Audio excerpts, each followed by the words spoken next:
Hi guys, Friday, waxing on. Today we're looking at comedy, and we're going to look at a Canadian comedian.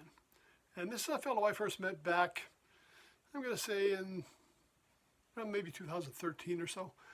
He was traveling with another Canadian comedian, Jerry D, and he was the opening act for him.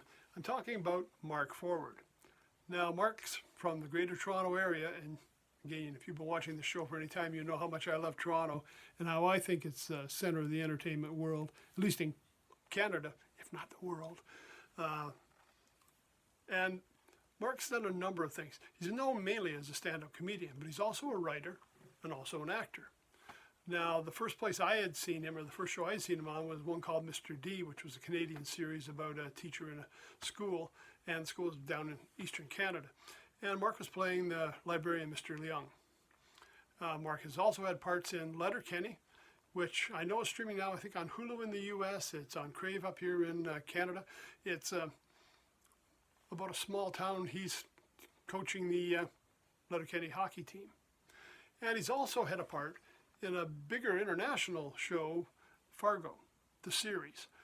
Season 3, you'll find Mark playing one of the deputies in that, and did a great job as well. Now, I've known Mark since, again, probably about 2013 or so. I met him after the show, and he's somebody that we're all familiar with, my family. We meet up with him after the gigs. We kind of have a little hang after his shows. We run into him a number of times. We go to all his program or concerts that he does in our area, but he's just an excellent comedian. And he doesn't really tell jokes. It's more like routines that he does or stories he's telling. And again, I've seen him sometime doing just improv once he gets in there and starts on something, and it's just whatever happens to pop into his mind.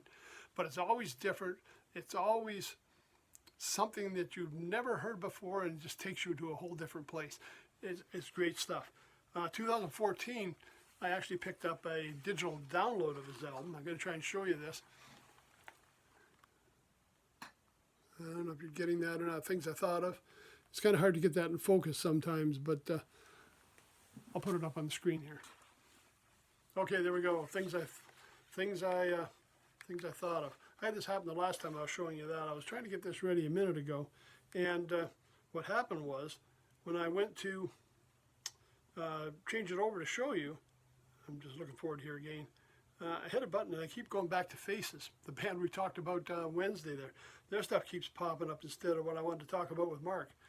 And just to give you some idea of some of the titles of things, there's a couple here of my favorite. One of my favorites here is Ghost Clothing, talking about, when people pass away, they're stuck wearing whatever they were wearing at the time, and some poor unfortunate guy that's, spilled stuff on himself and something else, and he's got to live with that forever. I mean, that's the kind of stuff he's pulling up here. We've got Dogs, Old People, and Buddha. Now, the download I have, again, it's got about 11 songs on it here, 11 songs, 11 routines. It is available on digital download. I went on, I think it was Spotify I checked, as well as Apple Music. Both of them had it on there. They've got one that's got an extra track in there. It's 12 tracks, but both of them carry his material. Again, he does a lot of live concerts. For video, now again, I don't know what network you might find it on. Crave in Canada, a couple of live concerts that have been recorded and are available there if you have Crave on your subscription list. A chance to see him perform, because really the album's not bad, but a live performance, it's, that makes it something special. And again, if any of you've gone to see comedians live, number one rule, and I found this with Mark too, never engage with the comedians. If they ask any questions, never volunteer an answer. If they say, who's ever done this? Don't put your hand up, right? Bad thing to do.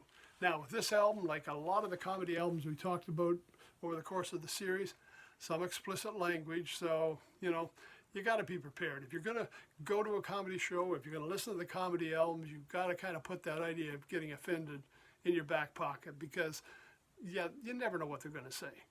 And you kind of have to accept that as part of it. And again, on here, a lot of the ones have that little E for explicit on there, that he must have let something out, and, some people may find offensive. So just give you fair warning on that if you're going to check it out or listen to it. But Mark does really well. A very unique comedian if you haven't seen him. Actually, when Craig Ferguson was on tour when he was wrapping up his Late Late Show there, when he was doing tours, he had Mark hired to be his opening act on his tour. So I mean, Mark does really well, sells out, always a hit, always something fresh and exciting, always something that, again, you don't see it coming till you're right in the middle of it. It's a great show to take in, a great performer. Here's a chance to get a little look at what he does. If you don't have access to the videos, great chance to get a listen to the kind of material he's bringing out. And to me, he's still one of my favorites. So maybe something to brighten up your weekend, give you a few laughs on the way home. Turn on the streaming network, give them a listen. I'm sure you won't be disappointed. Okay, that's it for Digital Download Week. We had Eric Miyashiro on Monday. We had Faces on Wednesday. Mark Forward today. I'll try and get back to the albums for next week. Thanks for stopping by. Everybody take care over the weekend. We'll see you on Monday.